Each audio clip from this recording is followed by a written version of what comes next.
Welcome to Geeks and Jocks, a podcast that focuses on video games, film, television, and sports. And now, for the person who is in charge of this podcast, here is Ryan Sullivan.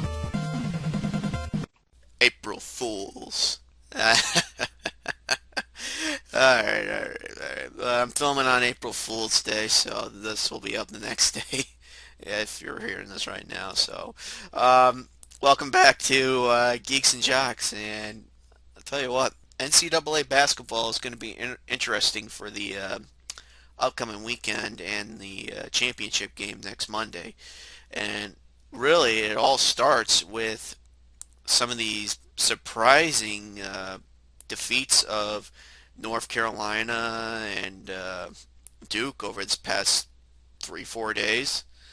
And it's surprising, that Michigan State prevailed because it was a tight game overall. And one of the things I looked at over the last couple minutes of that game was that there weren't really that many fouls. I didn't really watch most of the game, but to see how that outcome happened, and it's mind-blowing, that the Spartans were able to get past the Blue Devils, and it's going to be a nice Final Four, to tell you the truth, because, the North Carolina teams are a love-hate thing, because you got the group that are so into it, and then you got the ones that are like Duke sucks, North Carolina sucks, yada yada yada.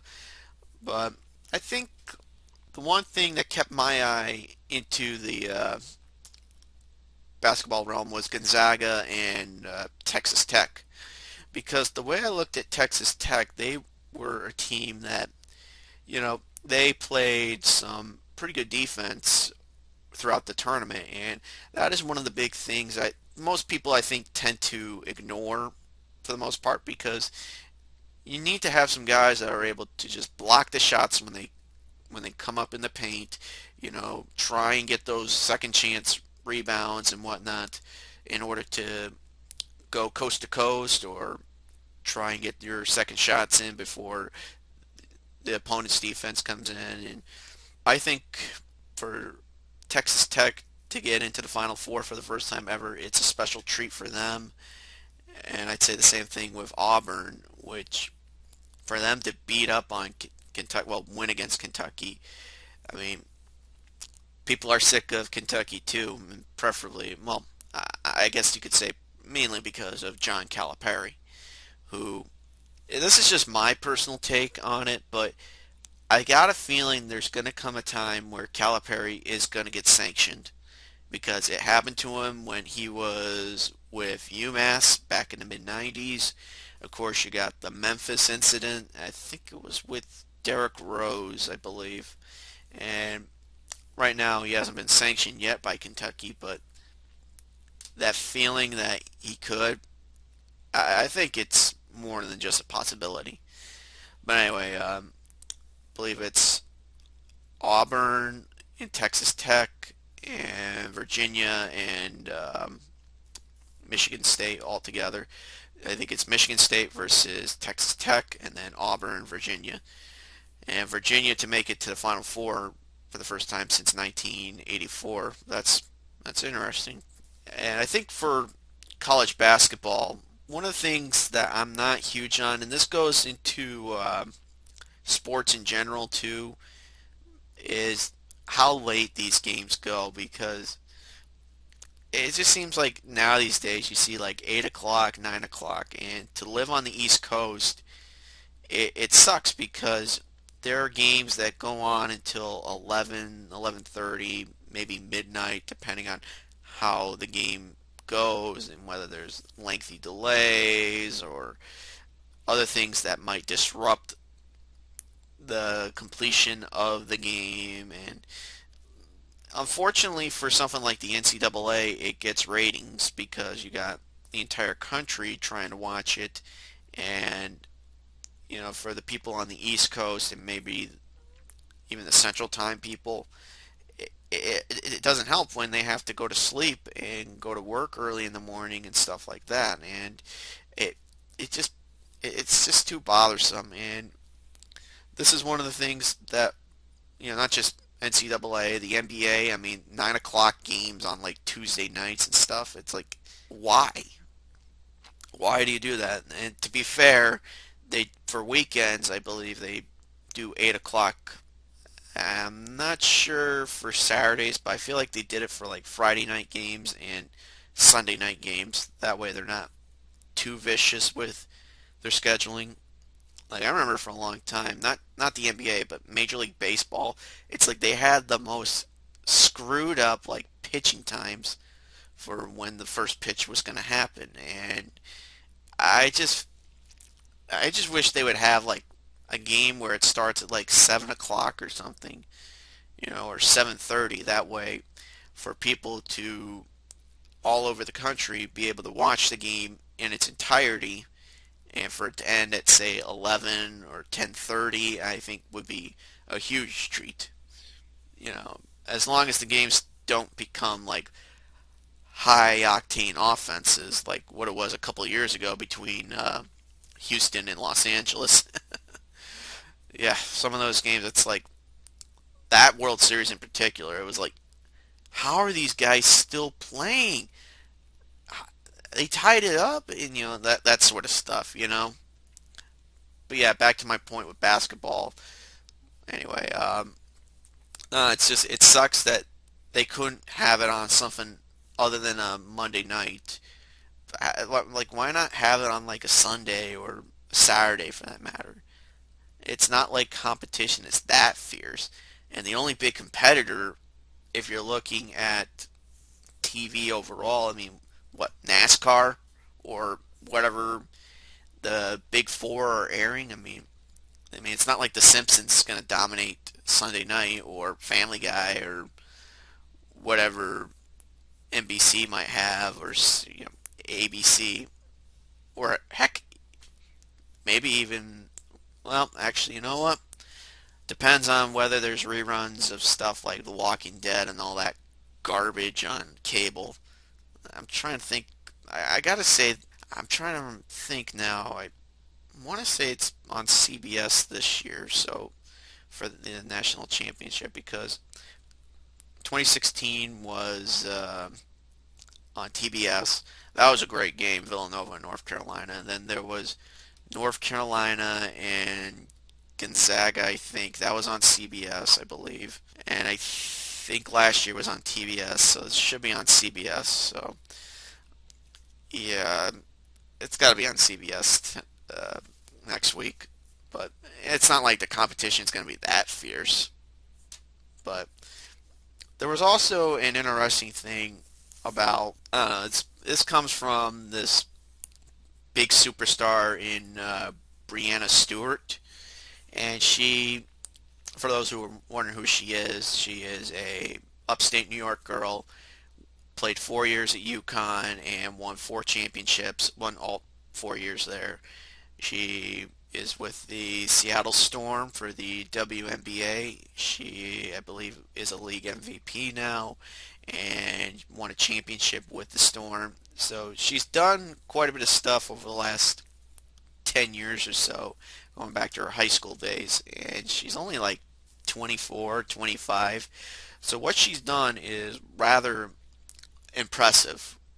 But one of the things over the last week that I don't think she quite understands it is she wants like NCAA women's basketball to get more coverage and stuff like that and get the same amount of respect as men's basketball. And I don't think she gets it. And she is, no offense to her, but she is just a pampered, spoiled brat. I hate to say that, but it's like the thing with Stewart is that she was on a team that won over 100 games undefeated, and to win 4 championships in a row. You know how that turns off a lot of people? And similar to the North Carolina teams for men's basketball, UConn is a love-hate thing. You got the dedicated ones that love the team so much, and then you got the ones, I would say, it probably overshadows the ones that love it, the ones that hate UConn. And I think overall, I feel like UConn has hurt women's basketball a lot more than say someone like say Tennessee under Pat Summitt during those years. Which I mean, you could probably put some criticism on that for them being such a dominant force as well. But I feel like with UConn, it's way worse because it's like they blow out teams like game in and game out, and that's not fun. That's not fun to watch, And it's like she doesn't understand why UConn, when UConn's not in, the final games, why the ratings and stuff like that. It was a funny reading a couple of years ago when UConn was out of the national championship game, or they were out. They got eliminated in the Final Four. In the national championship game, gained more ratings compared to the year before, where when UConn was in it. Because I'll believe this theory because it's nobody cares for UConn, and it's the same thing just about every year. It doesn't help either. No offense to these other teams when you have the same teams over and over. It's not just UConn either. You got Notre Dame, who has started to gain quite a bit of traction.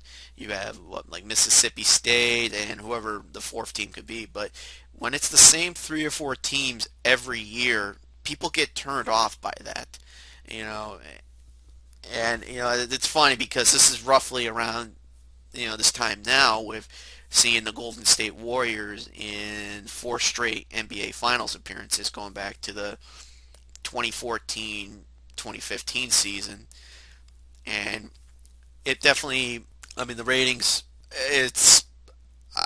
they've been strong, but there will come a point where it's like, are people going to get tired of Golden State? And this year should be a little different. Whether they make the finals or not, it's going to be different because whoever in the East is going to get in, I mean, it's not going to be Cleveland. So people are not going to be like, oh, turning it off. And honestly, speaking of that, I think ultimately it could go down to Philadelphia for the Eastern Conference. I mean, just to trust the process, and they've been on fire, or maybe even Milwaukee with the Freak. You know, these guys are going to make the Eastern Conference look a lot more interesting this year. I'm not sure how I would feel about the Boston Celtics though. But anyway, back to the whole Stewart thing.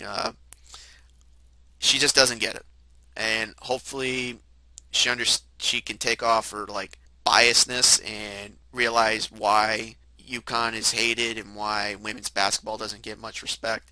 And then there's also other stuff too. I think it's like the style of game. And this is something I hated with my high school team for the most part. Is just it's a pass, pass, pass, pass, pass situation.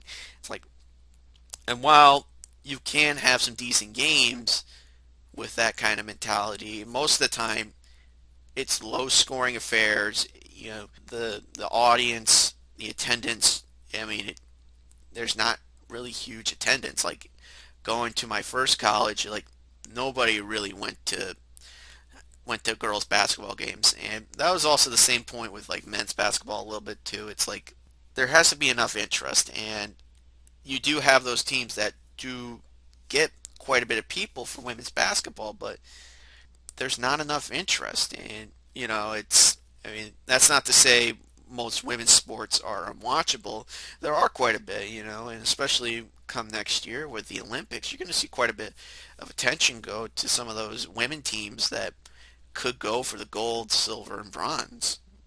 So I think I'll end the college stuff here and go into this brand new show that just hit the air recently, and that is Tacoma FD. It's on True TV. It's going to air on Thursday nights, and their pilot just aired this past Thursday. So what is Tacoma FD? Well, it's from Kevin Heffernan and Steve Lemmy, who are two of the five guys who formed Broken Lizard back in the early 90s. So these are the guys, Super Troopers, Beer Fest, Slammin' Salmon, and Club Dread.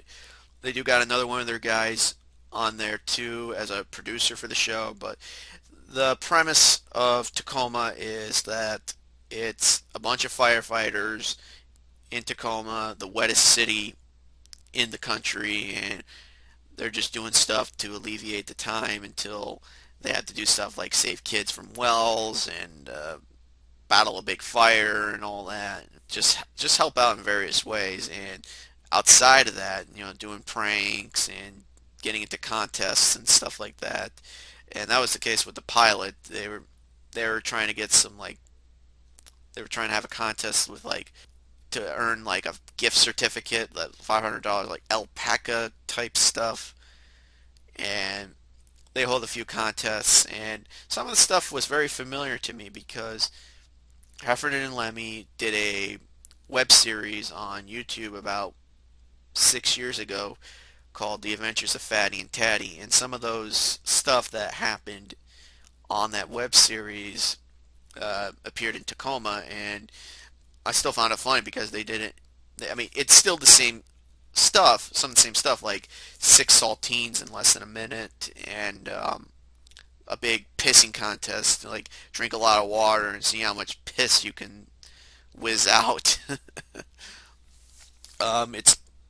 It's more of a light-hearted combination, I'd say, of Super Troopers and the Slam and Salmon because Heffernan plays the not the police chief, the fire chief, and he is trying to make sure things go smoothly, and he's trying to make sure his guys are in. I'm trying to find the right word, like in proper order and being professional and all that. And Lemmy plays kind of like the prankster of the bunch, and have some fun and whatnot. And overall, I mean, it definitely is a funny show for as far as their first episode goes. Whether this stays on for a couple of years or not, I mean, it's on after Impractical Jokers, so I don't know, but looks like it'll be funny. Just a matter of whether it gets stale or not, but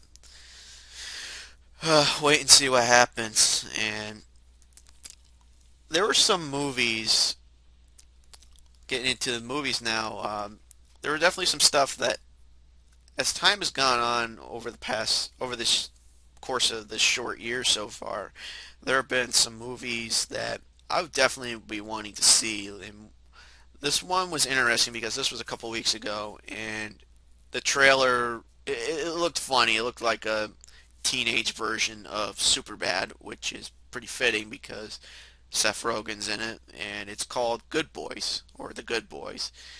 And basically, the premise of this movie is three pre-adolescents.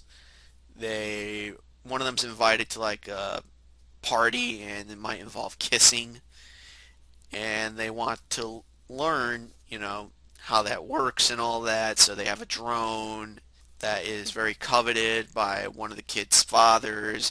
It gets captured by the teenagers, and they try to get it back, and then it just turns into one bad situation after another bad situation. So it's basically like a bad luck movie, but we'll have to see how that is. It's R rated, by the way, so I mean, hence why it feels similar to Superbad and a couple other stuff. Looks pretty funny. Comes out mid-August. I'm normally not a huge fan of comic book movies and more so the modern day stuff. They just all feel the same, but this one actually caught my eye, and it does come out Friday, and that is Shazam. And it actually looks like it'll be funny but serious at the same time, and that's that's the basis for one of my all-time favorite comic book movies, if not my top comic book movie ever, and that is the 1990 Ninja Turtles movie because it has quite a bit of serious stuff, great soundtrack, a little corny in terms of humor, but very funny. It's just to me it's the ultimate comic book movie. Even it's dark, it's foreboding, it just and all that done on an insanely cheap budget. I believe it was like $10 million for 1989, 1990. You don't see that now these days of all these movies going for like 200 million.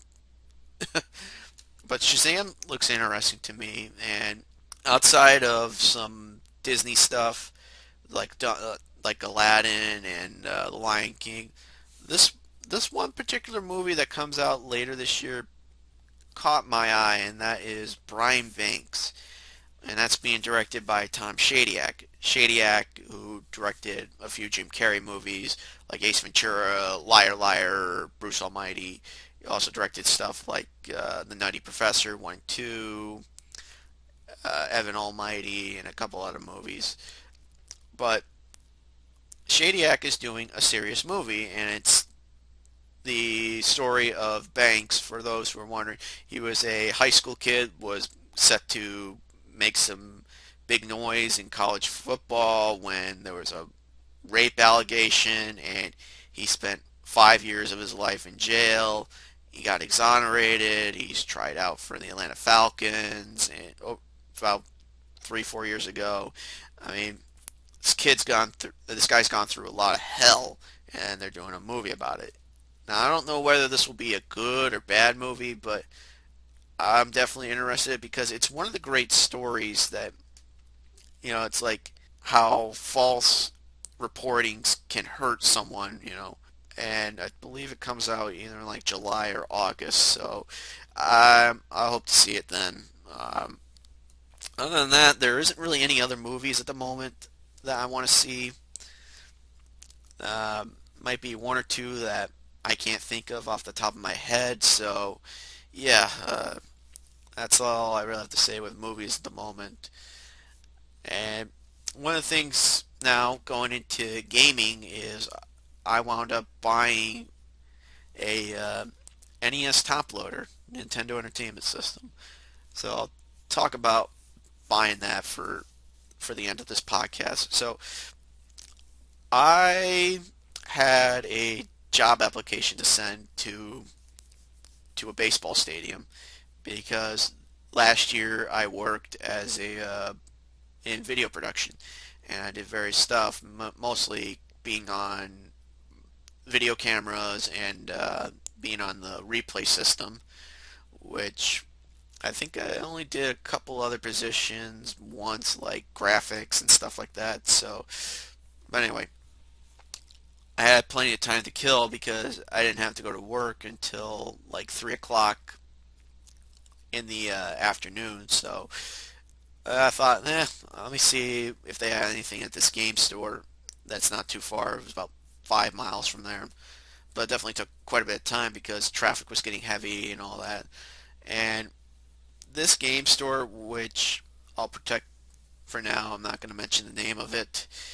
It's not a bad place, actually. It's got video games, it's got music, it's got comic book stuff, geeky movies and all that, and just, I mean, it's not a, I mean, they gotta do more than just sell games exclusively. I mean, they gotta pay the rent and put food on the table. But anyway, as far as their game selection goes, it's not horrible. It's about above average, I would say. I mean, they cover quite a bit of the modern stuff. Like they cover quite a bit of the original PlayStation up through PS4. Their PSP selection was small the first time I saw it back in 2014, and then over the past 6 years, it's grown quite a bit, and it's surprising because PSP is not actually a pretty good system, pretty good handheld for that matter, and yeah, I mean it's just they cover PlayStation quite well. Xbox is covered quite well. As far as Nintendo stuff goes, I mean they're well covered. The only exception being like the Wii U and to a certain extent their handhelds.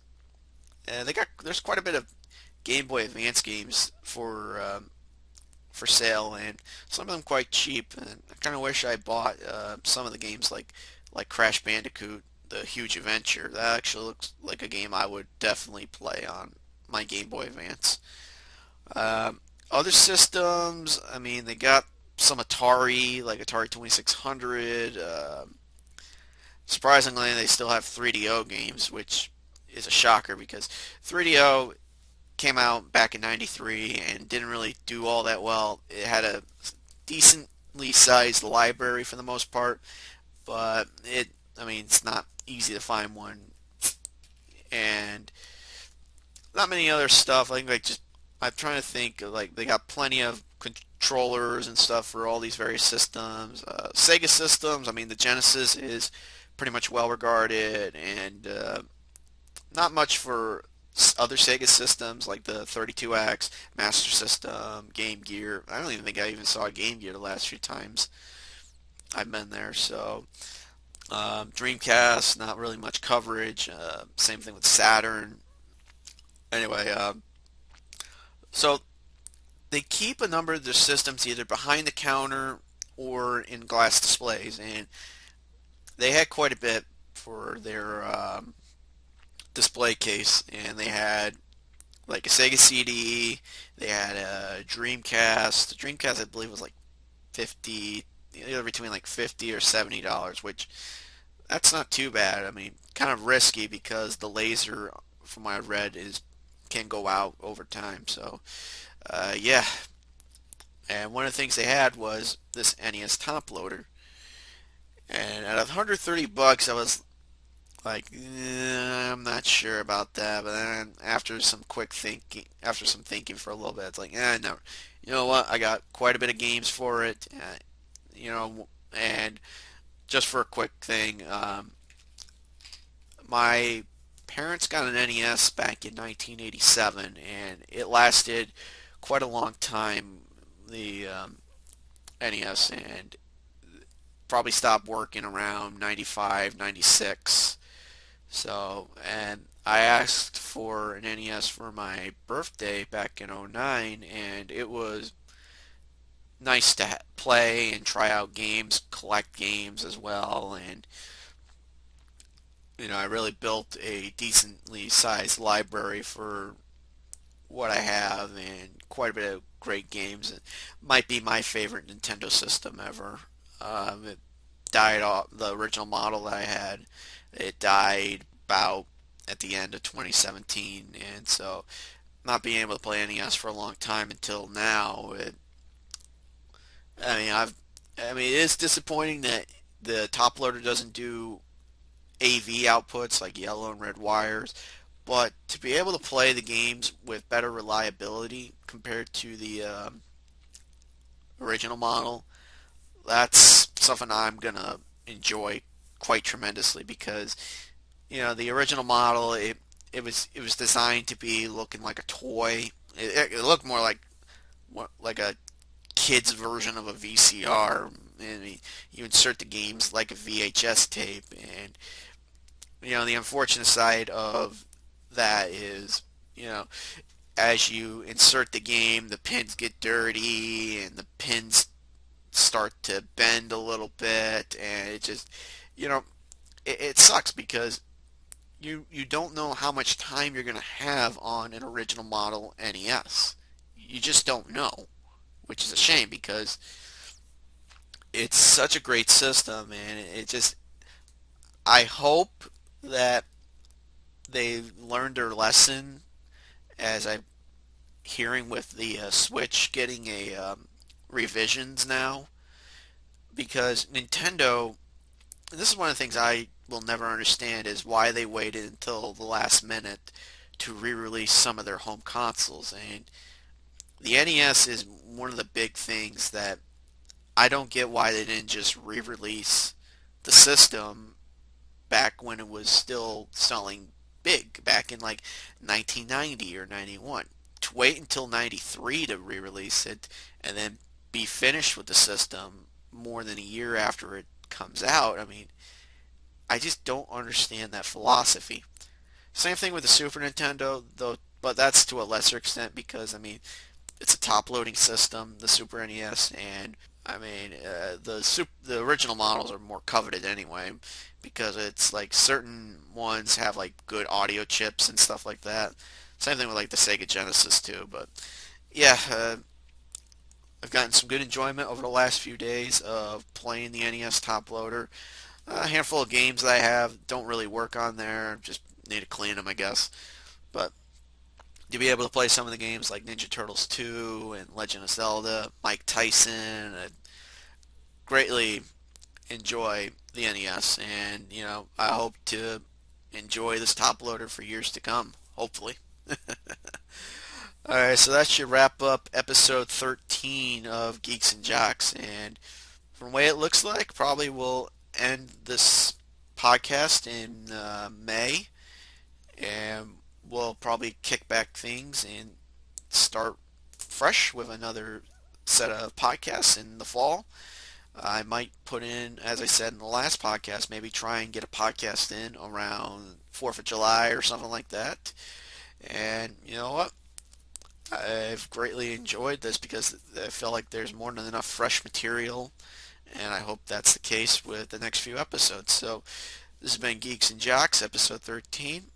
Hope to see you guys in the next podcast, and have yourselves a nice day.